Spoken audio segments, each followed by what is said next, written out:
성도의 교제를 나누겠습니다. 축복하고 사랑합니다. 인사합시다. 네, 축복하고 사랑합니다. 우리 교회는 지금 라이즈업 특별 새벽 기도회를 준비하고 있습니다. 이번 특세는 여러분들의 인생의 그 돌파구가, 영적 돌파구가 열릴 줄 믿습니다.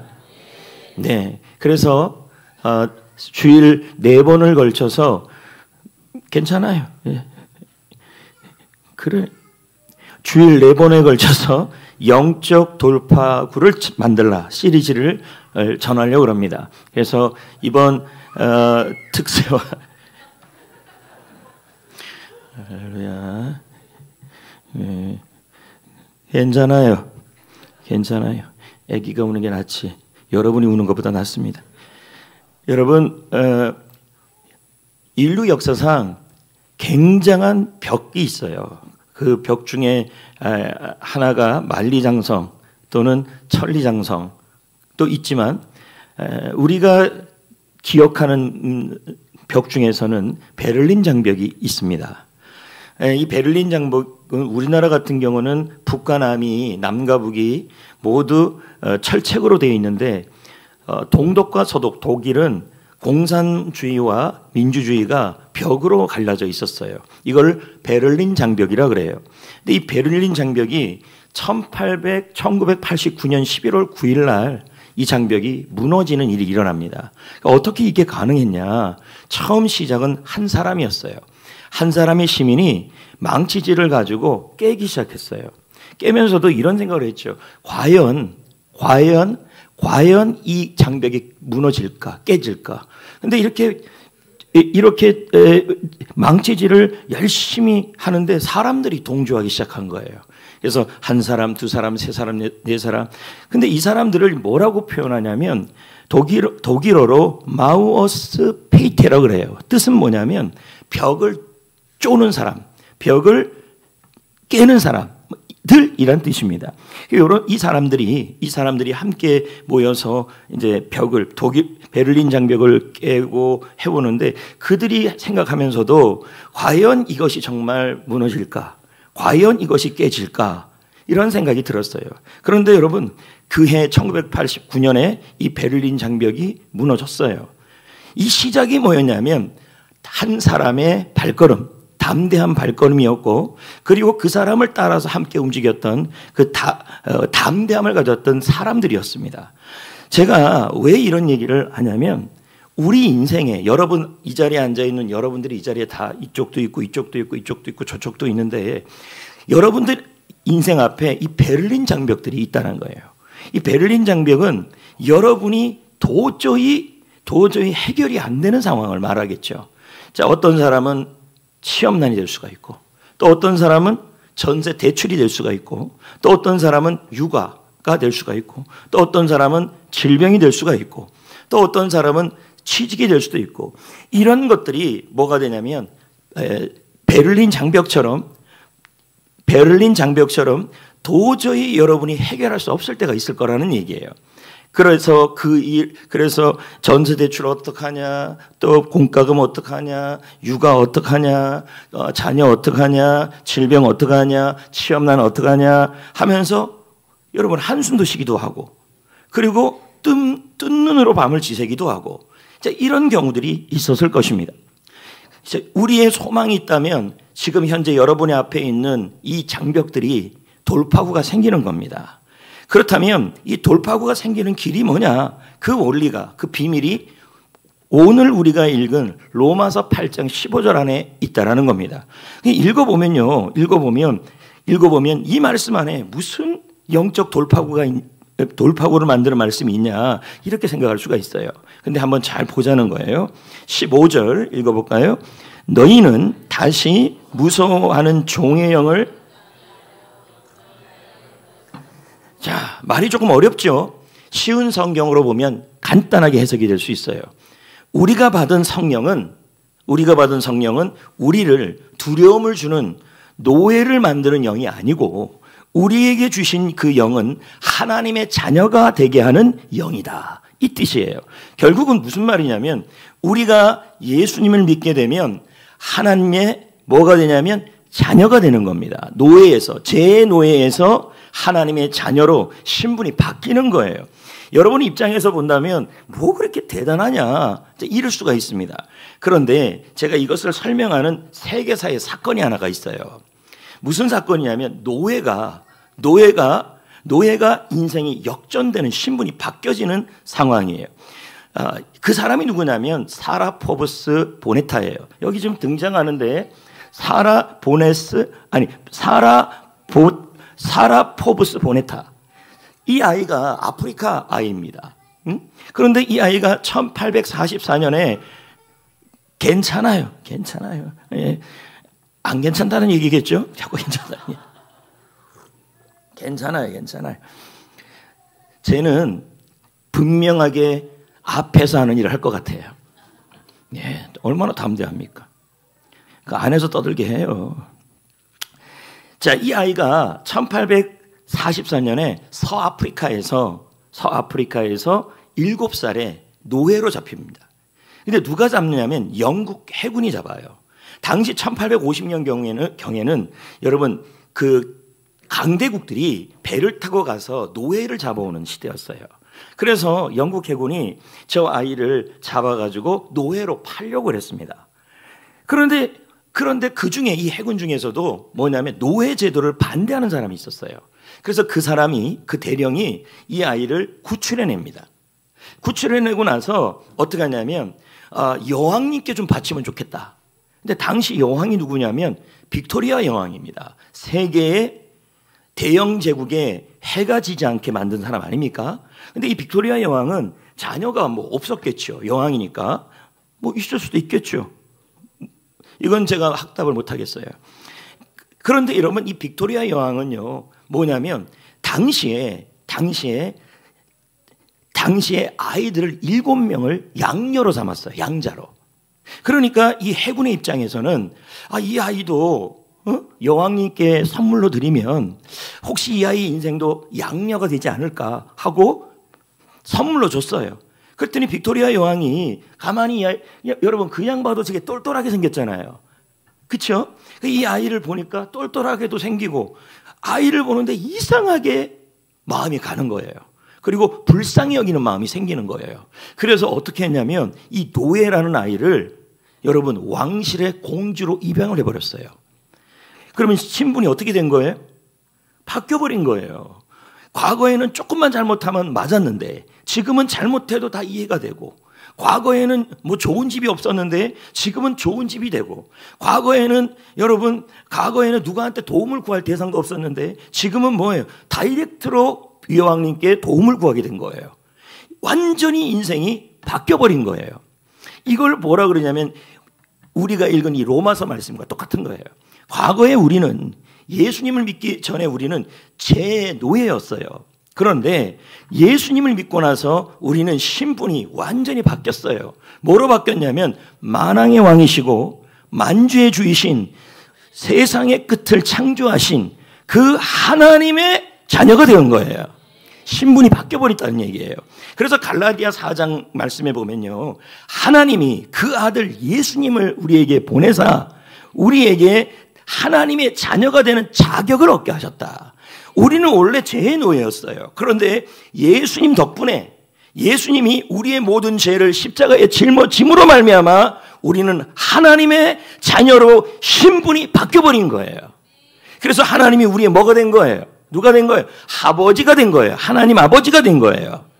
그러니까 여러분 얼마나 대단한 일이냐는 거예요. 예수님이 기도할 때 주기도문에 처음에 어떻게 시작하냐면 하늘에 계신 우리 아버지 이렇게 해요.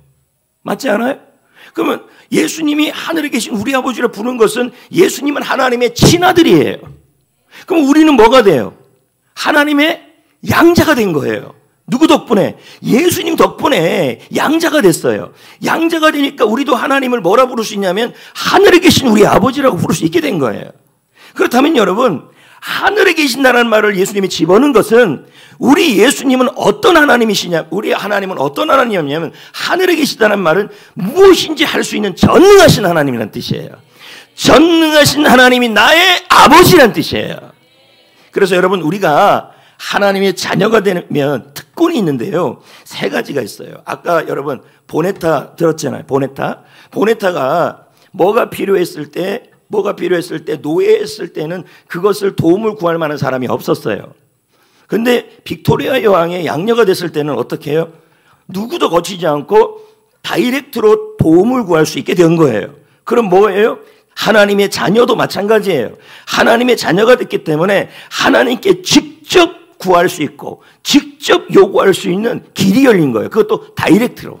누구 거치지 않아도 된다는 얘기예요. 그리고 두 번째는 뭐냐면 자녀잖아요. 하나님의 자녀가 됐잖아요. 그러니까 자녀가 됐으니까 뭘 좀 잘못해도 뭘 좀 실수해도 용서해 주는 겁니다. 예를 들어 봅시다. 아까 보네타가 노예의 상태에서 뭘 잘못하면 여러분 채찍을 맞거나 감옥에 들어가겠죠.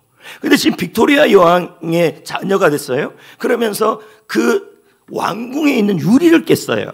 그렇다면 그 유리를 깼을 때 여왕님은 그 유리를 깬 것 갖고 어떻게 하냐면 벌을 주진 않을 거란 말입니다. 왜 그렇습니까? 자녀이기 때문에 그것을 실수를 깨든 어떻게 깨든 간에 어떻든 뭐냐면 무조건 조건 없이 사랑해 준다는 얘기예요. 이게 바로 뭐냐면 자녀가 되는 특권이 되는 겁니다. 또 한 가지 특권은 뭐냐면 자녀이기 때문에 좋은 것을 주려고 합니다. 자, 봅시다. 예전에 우리 할머니들은요, 손주들한테 좋은 걸 줘요. 여기 지금 엄마들이 앉아있는데, 여러분, 저기 앉아있는 애들 옷 보세요. 저거 되게 비쌀 걸걸요, 아마? 우리는 여러분, 몸빼 바지 입고 있어도, 쟤네들은 좋은 거 주려고 그래요, 부모님의.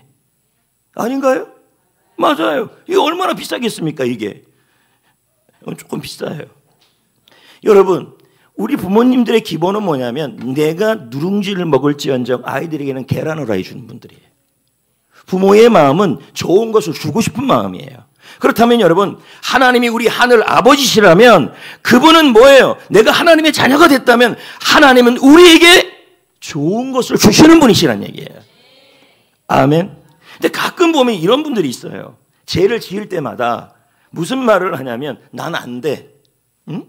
그리고 또 뭐라 그러냐면 이 상황에서 난 하나님께 설 수 없어. 하나님이 나에게 벌 줄 거야. 이렇게 얘기하는 사람들이 있어요. 이걸 뭐라 그럽니까? 정죄감. 또 다른 말로는 죄책감이에요. 그래서 이 자리에 있는 분들 중에서 뭐 잘못만 하면 이렇게 얘기하는 사람이 있어요. 나 곧 벌 받을 것 같아. 여러분, 완전히 예언을 하고 있습니다. 난 벌 받을 것 같아. 나는 안 될 것 같아. 그러면서 왜 벌 받을 것 같아 했더니 내가 하나님께 잘못한 게 있어서 많아서 그래. 이제 이렇게 얘기하는 사람들이 있어요. 여러분, 자, 보십시오. 빅토리아 여왕의 보네타는 자기가 뭘 잘못하고 자기가 뭘 실수를 한다 할지라도 기본적으로 여왕님은 그가 딸이기 때문에 기본적으로 벌 주려고 하지 않아요. 잘못해도. 기본적으로 뭐합니까? 잘못했다고 고백하면 용서해주고 끝까지 붙들어주는 것이 하나님 아버지도 똑같은 얘기예요. 그래서 찰스 스펄전 목사님이 뭐라 그러냐면요, 하나님은 우리를 벌 주는 재판관이 아니다. 또 다른 곳에서는 또 이렇게 표현해요.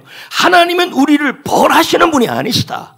여러분, 우리의 벌은 예수님이 십자가에서 지셨어요. 아멘. 그럼 지금 받는 이 모든 것은요, 벌이 아니라 용서와 회복으로 교육시키는 하나님의 자비로운 행동이세요. 이해가 되십니까?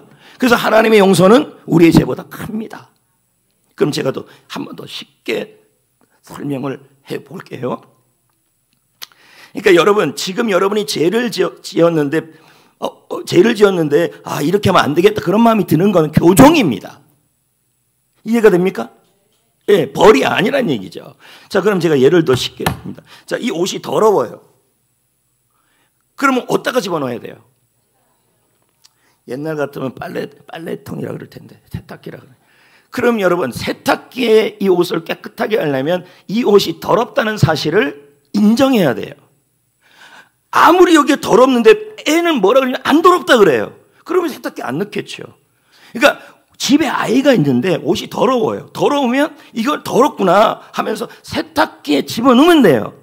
그럼 여러분, 세탁기에 집어넣고 돌리면 깨끗해집니까? 뭘 깨끗해져요? 하이타이 넣어야 될 거 아닙니까? 여러분, 하이타이. 여러분, 하이타이를 넣어야 깨끗해지는 겁니다. 세제를. 아닌가요? 그렇죠? 그리고 옷이 나왔어요. 그럼 옷이 상태가 어떤 상태예요? 깨끗하잖아요. 그런데 어떤 아이는 정신적으로 문제가 생겨갖고 이거 아주 더럽다고 계속 얘기를 해요. 깨끗해졌는데. 제가 지금 설명하는 걸 한번 잘 들어보세요. 하나님의 자녀입니다. 하나님의 자녀가 됐어요. 근데 우리가 실수하고 잘못을 했어요. 그러면 그것을 인정하셔야 돼요. 예? 내가 잘못했다고. 그리고 나서 어떻게 해야 돼? 세탁기에 넣어야 돼요.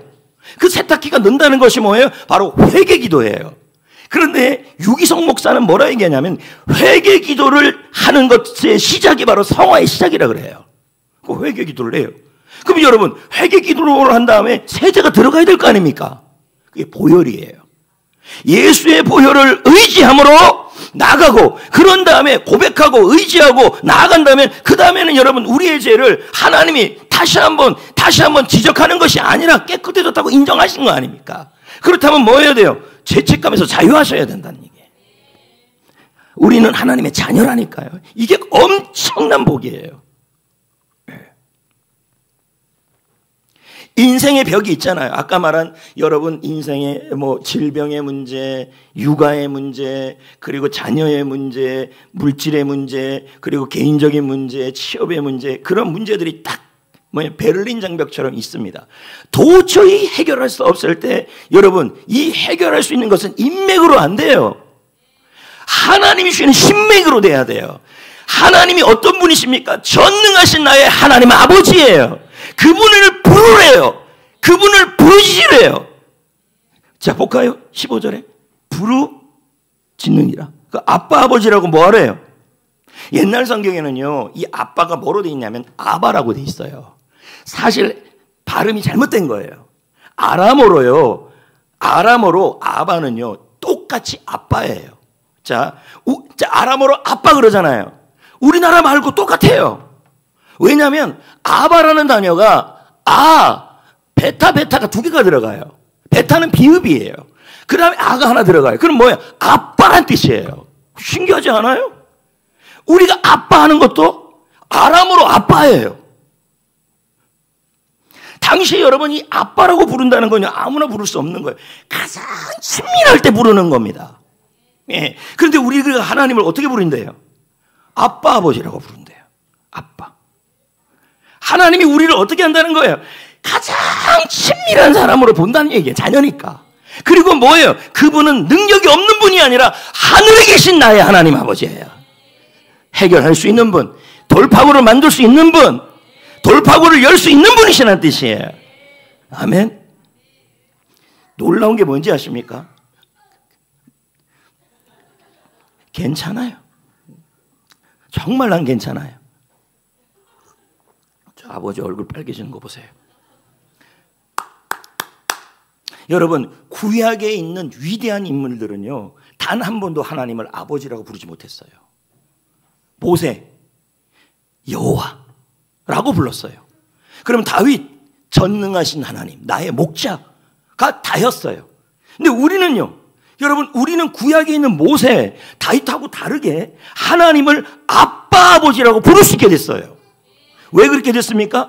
예수님이 죄의 노예였던 여러분을 위해서 죄의 노예에서 풀려서 하나님의 자녀가 되게 하기 위해서 모든 죄의 문제를 모두 십자가에서 다 짊어져 주셨어요. 그래서 하나님의 자녀가 돼요. 우리는요, 하나님 아버지라고 부른다는 것이 얼마나 큰 특권인지 몰라요. 홍길동전 알아요? 알아요? 여러분, 그 홍길동전에서 홍길동은 진짜 아버지라고 불러요, 못 불러요? 못 불러요. 왜 못 불러요? 설이에요. 에? 설이 뭔지는 알아요? 설은 그거예요. 적통 엄마가 아니에요. 그렇다고 여러분, 그러니까 홍길동의 소원은 뭐였어요? 아버지를 아버지라고 불러보는 거예요. 근데 여러분이 지금 하나님을 뭐라고 불러요? 전능하신 하나님을요, 아바 아버지라고 부르잖아요. 이건요, 하나님이 주신 은혜요 특권입니다. 그래서 여러분이 하나님 아버지 부르면요, 하나님의 마음은 움직여요. 제가 영상을 하나 보여줄 거예요. 네? 이 영상에 애가 울어요. 목욕탕에서. 엄마도 안 부르고 아빠만 불러요. 근데 아빠가 그 뒤에 서 있어요. 안 보이는데 제가 저 영상을 편집할 때는 확실했어요. 근데 아빠가요, 가만히 보고 있어요. 왜냐하면 아이가 아빠 부르는 소리가 너무 듣기 좋은 거예요. 왜냐하면 매일 엄마만 찾았거든요. 근데 아빠 하는데요, 이 아이가 이 아빠가요, 아빠 소리를 듣고 싶어서 우는 걸 더 봐요. 여러분 보세요. 여러분이 하나님 앞에서 아빠, 아버지라고 부르고 외치면 하나님은 어떻게 하냐면 그 소리를 좋아하십니다. 이런 기억 없습니까? 예? 아이가 맨날 엄마 그러다가 아빠라고 한마디 했을 때 그 아빠 소리를 더 듣고 싶어가지고, 예? 줄까 말까 그런 적이 있습니다. 그런 적 없어요? 있습니다. 왜 그래요? 그 아빠 소리를 듣고 싶어서. 그러면 하나님이 우리 아버지라며요. 그리고 우리 보고 아빠, 아버지라고 부르라며요. 그러면 하나님은 우리가 하나님을 아빠라고 부르는 것을 좋아하신다는 얘기죠. 저 아이가 한 건 하나밖에 없어요. 아빠, 아빠, 앵이에요. 근데 아빠는 움직여요. 저 아이가 왜 저렇게 울까요? 아빠가 와서 안아달라는 얘기죠. 에? 그 안아주고 뭐예요? 뭐 이렇게 두들겨 달라는 얘기 아닙니까? 마찬가지입니다. 여러분이 인생의 베를린 장벽, 그리고 인생의 어려운 장벽들이 있을 때 여러분 그 누구도 도움이 안 되면 돌파구는 어디서 나오냐면 나의 하늘 아버지예요. 그 아버지께 아버지를 외치고, 지금 저 아이의 모습에 많은 내용이 있지 않았어요. 그냥 아빠였어요. 아빠라고 외쳤어요. 그게 다였어요. 근데 아빠는 알아들어요. 찰떡같이. 그래서 여러분 8장 15절에 아빠, 아버지라고 부르짖는다는 말이 나와요. 이 부르짖는 말이 그냥 우는 거예요. 그러니까 여러분, 우리가 하나님 앞에 인생의 그 베를린 장벽이나 그런 것에 돌파구를 찾는 방법은 뭐냐면 하나님을 아빠, 아버지라 부르면서 뭐 하는 거예요? 전심을 다하여 구하고 울기만 해도 된다는 얘기예요, 이게요. 예. 그래서 여러분, 이 부르짖는 기도라는 거는 이 그림에도 나와 있는데요. 원래 원어의 의미가 배고픈 새끼새가, 아기새가 짹짹 대는 거 있잖아요. 그러면 이 애가요, 이 새가 짹짹밖에 못 합니다. 짹짹 하면 목청이 더 큰 애가 먹는 겁니다. 그렇지 않습니까? 여기 보이잖아요. 그리고 머리를 더 들이미는 애가예요. 궁금하면 이제 좀 새집 가서 좀 보시면 되겠죠. 예. 자, 여기에서 뭐가 보입니까? 절박함이 보여요. 저는 여러분 앞에 도전하고 싶습니다. 현재 도저히 해결하지 못하는 인생의 장벽이 있습니까? 절벽입니까? 절박하십시오. 절박하게 아버지 이름을 부르십시오. 그러면 돌파구가 생깁니다. 하나님이 돌파구를 만들어 주실 것이란 얘기죠. 자, 이 자리에 있는 분들, 제가 한번 여러분들의 상황을 한번 설명해 봅시다. 자영업자 하시는 분들, 자, 한 달마다 월세를 낸다 그런다면요, 이거요, 해결이 안 되는 일이에요. 월세죠. 그리고 직원들이 좀 있다고 칩시다. 그럼 직원들이면 월급을 줘야 됩니다. 그것도 뭡니까? 힘겨운 일이죠. 거기다가 그 가게를 운영하려고 그러면 공과금도 내야 되고, 그리고 대출이자도 있다면 그것도 갚아야 되고. 그렇다면 이 상황에 있는 사람들은 지금 이 상황이 뭐냐면 베를린 장벽인 거예요. 절벽이란 뜻이죠. 그리고 이 자리에 부모님들이 계시다 칩시다. 그럼 부모님들이 입장에서 자녀들을 바라보는데 이 아이들이 중간고사라고 해가지고 예배를 건성으로 드리거나 예배를 안 드려요. 이거 자 보세요. 중간고사가 나오면 이건 중학교 이상입니다. 그리고 대학 고3 아이들이 수시 준비를 한다고 예배를 빼먹어요. 그리고 예배를 건성으로 드려요. 그러면 뭐예요? 아이가 또 말을 안 들어요. 그럼 뭐가 되는 거예요? 머리가 컸다고 말을 안 들어요. 그럼 뭐가 되는 거예요? 이것도 절벽이 되는 거예요. 돌파구가 없는 거죠. 그럼 젊은이들, 청년들이 이 자리에 있어요. 청년들 입장에서 한번 보십시다. 취업난이 어려워요. 그러면 뭡니까? 취업하려고 자기소개서를요, 수십 개를 보내야 합니다. 예? 그리고 그 수십 개를 보내고 면접을 한다고 해서 취직이 된다는 또 보장이 없어요. 그렇다면 그게 뭐예요? 절벽이 되는 거예요. 거기다가 MZ세대들은 SNS를 보잖아요. 그 보다 보면 자기는 취직을 못하고 있는데 그 친구는 여행을 다니고 있어요. 그럼 또 뭐가 옵니까? 우울해지는 거죠. 대학생들은 또 어떻습니까? 당장 대학금 등록금을 해결해야 되는데 그게 해결이 안 돼서 새벽에 알바까지 해요. 그러면서 이런 생각이 안 들까요? 인생의 처참함, 절벽. 누구요? 한숨. 여러분, 이런 생각이 안 들까요? 그런 일이 다 인생의 절벽입니다. 그럴 때마다 여러분 차 안에서 찬양을 크게 틀어놓고 아빠를 외치세요. 예. 그리고 사무실에서 도서관에서 여러분 이어폰을 끼고 나서 하나님 아버지, 하나님 아빠 그렇게 외칠 때 하나님의 마음은 움직이십니다. 왜요? 우리는 하나님의 자녀이기 때문에 그래요. 예. 그래서 스펄전 목사님이 이런 얘기를 합니다. 어린아이의 울음소리가 부모의 마음을 움직이듯이 부르짖음은 하나님의 마음을 움직인다. 이렇게 돼 있어요. 자, 보세요. 가끔 이런 분들이 있어요. 부르짖는 기도는 광신도가 하는 거라고 이렇게 얘기를 해요. 그렇다면 저 한번 보자고요. 여러분의 자녀가 아빠! 이렇게 우는 걸 제가 미쳤구나 이렇게 하진 않아요. 자녀가 그렇게 우는 것을 미쳤다고 얘기를 하지 않아요. 아빠를 원하는구나. 아빠에게 간절히 원하는 게 있구나. 그거로 보는 거죠. 여러분, 아이가 그러면 조금 전에 저희 아이가 울었어요. 그럼 저 아이가 저렇게 우는 건 미친 거예요? 광신도예요? 강부예요? 미칠 깡제의 아비부자. 여러분, 그게 아닙니다. 아빠를 찾는 거예요, 엄마를. 이해가 되시겠습니까? 여러분, 하나님 앞에서 베를린 장벽이 있을 때 그저 한번 하나님 아버지라고 아빠라고 울어만 봐도 여러분 이건 광신도가 아니라 하나님의 도우심을 구하는 간절한 마음이에요. 절박함이에요. 그럴 때 여러분 어떤 일이 일어나요? 돌파구가 생기는 거죠. 여러분, 우리는 담대하게 기도할 수 있습니다. 그 이유 첫 번째, 하나님의 자녀이기 때문에 그래요.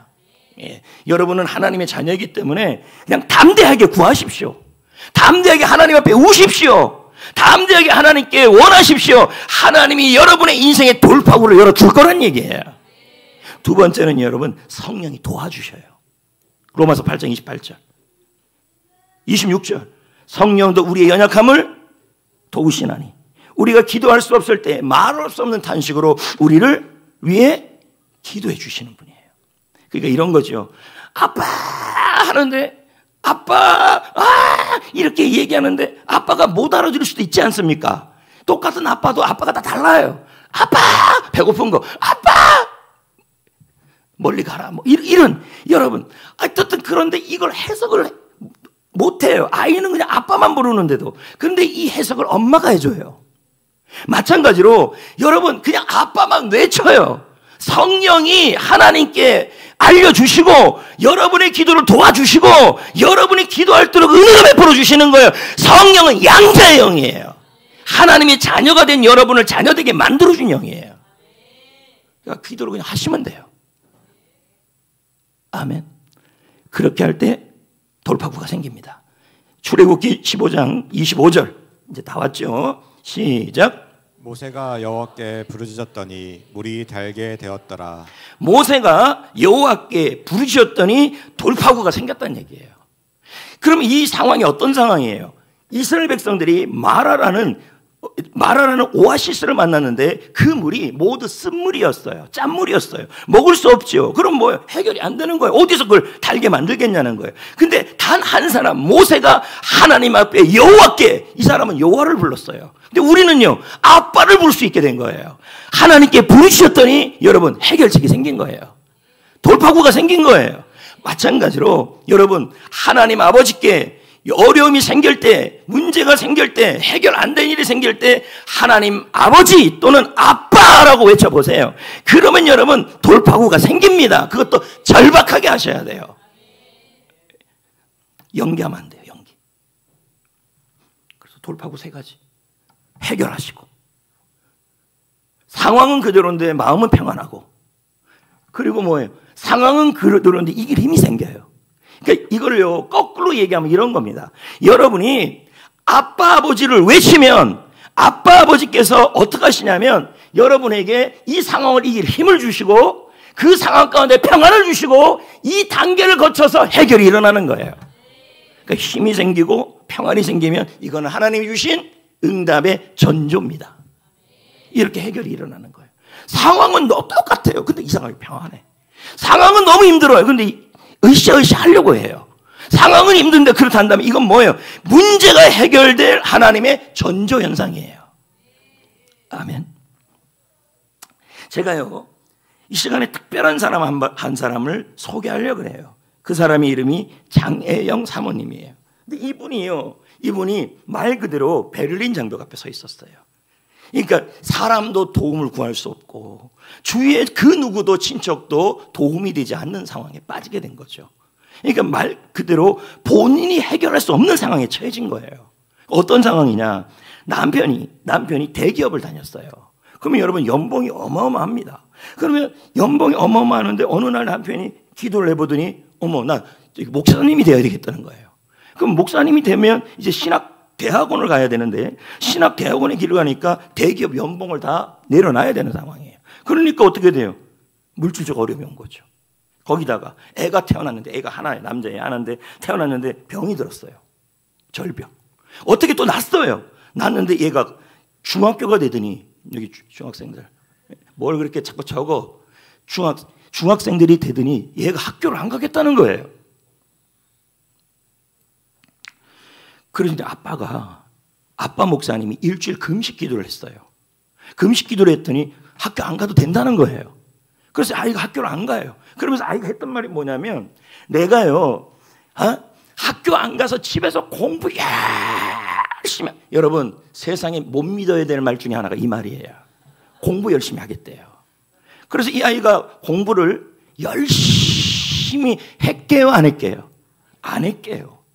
방에 들어가 앉아서요 뭐만 하냐면 계속 만화책 보고 남자이니까 게임하고 뭐 지금 말로 말하면 유튜브 보고 넷플릭스 보고 그러고만 있는 거예요. 그리고 뭐 핸드폰 쪼작쪼작 대고 그걸 엄마가 보는 거예요. 그러면 여러분 여기서 불이 나옵니다. 그냥 콱 이런 마음이 나와요. 그렇다고 말 들어요 이 아이가요? 그건 뭡니까? 이 부모님 입장에서 그 아이는 절벽이에요. 도저히 방법이 없는 거예요. 그때 이 영상에서 나오는데요. 이 사모님과 목사님이 한 일은 하나밖에 없대요. 울었대요. 하나님 앞에. 울었대요. 자, 어떻게 해결합니까? 그 마음을 잡을 수 있는 방법은 뭐예요? 엄마 말도 안 듣고 아빠 말도 안 들어요. 그럼 뭐예요? 하나님, 하늘에 계신 나의 아버지가 도와주셔야죠. 그래서 울었다는 거예요. 근데 여러분 놀라운 일이 일어났어요. 저는 배멀미, 차멀미는 들어봐도 집멀미는 못 들어봤거든요. 아이가요 집만 있으면 멀미를 해요. 할렐루야. 오늘 그런 은혜가 여러분 안에도 다 일어나기를. 그러니까 아이가 집만 있으면 멀미가 나서 집에 못 있어요. 그래서 아이가 와서 이렇게 얘기해요. 이제 학원 보내달래요. 학원에 가면 멀미가 안 나니까. 우리 교회도 이런 은혜가 충만하게 엄마들만 하면 하세요. 일어날 줄 믿습니다. 그러니까 집멀미가 일어난 거예요. 그래서 이 아이가 학교를 가기 시작해요. 그러더니 이 아이가 변하기 시작해요. 자, 엄마가 변화시켰습니까? 아니에요. 아빠가 했습니까? 아니에요. 하나님이 하신 거예요. 왜? 어떻게 해요? 부르짖는 기도예요. 아빠라고 외치고 그냥 저 아까도 보시 아이가 그냥 울었어요. 뭐 절박할 때는요 이것저것 많은 말이 필요 없어요. 하나님 아버지 이것만 해도 돼요 여러분. 그래도 길이 열려요. 이제 말씀을 제가 마무리 좀 해보려고 합니다. 제 삶에서도 보면 하나님 앞에 아버지라고 외치며 울면서 기도했을 때 응답은 확실하더라고요. 지금 영적 돌파구가 있어야 되잖아요. 학생들은 학생들대로, 어른들은 어른들대로, 청년은 청년대로, 결혼한 분들은 결혼한 분대로 나름대로의 뭐가 있냐면 돌파구를 찾아야 될 것들이 있습니다. 근데 그 돌파구가요, 하나님은요 분명한 건 지금 여러분의 상황이 건강이 불리하고 재정이 불리하고 인생이 불리해도요 하나님은 이 모든 상황을 통제하시는 분이에요. 그리고 이 상황을 다스리고 통치하시는 분이시고 일하시는 분이십니다. 그러나 여러분 하나님이 일하실 때가 언제냐면 우리가 기도할 때입니다. 하나님은요, 우리의 기도가 없어도 할 수 있지만 우리의 기도를 통해 하는 걸 더 기뻐하시는 분이십니다. 여러분이 아빠라고 외치고, 아니 이번 특세를 이번 주부터 시작해서 특세 시작할 때까지 미리미리 여러분 하나님을 아버지라 부르는 기도를 준비를 하신다면 여러분 분명히 돌파구는 열립니다. 왜요? 우리에게는 다 없어도 하늘 아버지는 계셔요. 그분은 계시다는 얘기죠. 지금 여러분 앞에 있는 벽이 아무리 높아도, 우리의 문제가 아무리 깊어도 여러분은 소망이 있습니다. 왜요? 전능하신 하나님이 전능하신 하나님의 자녀이기 때문이고, 성령님, 양자의 영이신, 우리를 하나님의 자녀로 삼아주신 성령님께서 우리의 기도를 도와주시기 때문이라는 거예요. 이 사실을 믿으시고 이번 특별 새벽 기도를 통해서 인생의 돌파구, 가정의 돌파구, 대한민국의 돌파구, 교회의 돌파구, 영혼군의 돌파구가 열리기를 원합니다. 그래서 여기 쭉 있죠. 준비하자고요. 매일 1123 기도하고 특세를 위한 준비기도 들어가시고, 그 다음에 오늘 셀리더 모임 때 기도 파트너 부분이 있을 겁니다. 특세까지 서로를 위해 기도해 줄 사람을 정하고, 여러분 그냥 할 수도 있지만요, 하나님은 하나님 앞에서 구하는 자에게 좋은 것을 주십니다. 악한 자라도 줄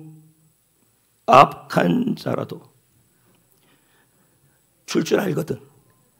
하늘에 계신 너희 아버지께서 구하는 자에게 좋은 것을 주시지 않겠느냐. 정 힘들면 그냥 울기라도 한번 해보자는 거죠. 그렇게 해서 여러분 우리가 준비하자고요. 이번 한 주간 동안 준비하고 또 준비해서 이번 특세의 마음가짐을 딱 잡아서, 얼마나 여러분 대한민국을 위한 기도가 많습니까? 기도도 하셔서 여러분 영적 은혜를 받으시기를. 그리고 기도가 뭔지 모를 때는 다혜를 보고 이수를 보고 저렇게 울면 되는구나. 할렐루야. 기도가 안 되면 애들 데리고 같이 울어요. 그렇게 할 수 있기를. 그리고 특세가 시작될 때도 이것저것 안 되면 그냥 아빠라고 외치고 울기만 하십시오. 그래도 역사가 일어납니다. 레마 찬양 불러봅시다. 2절.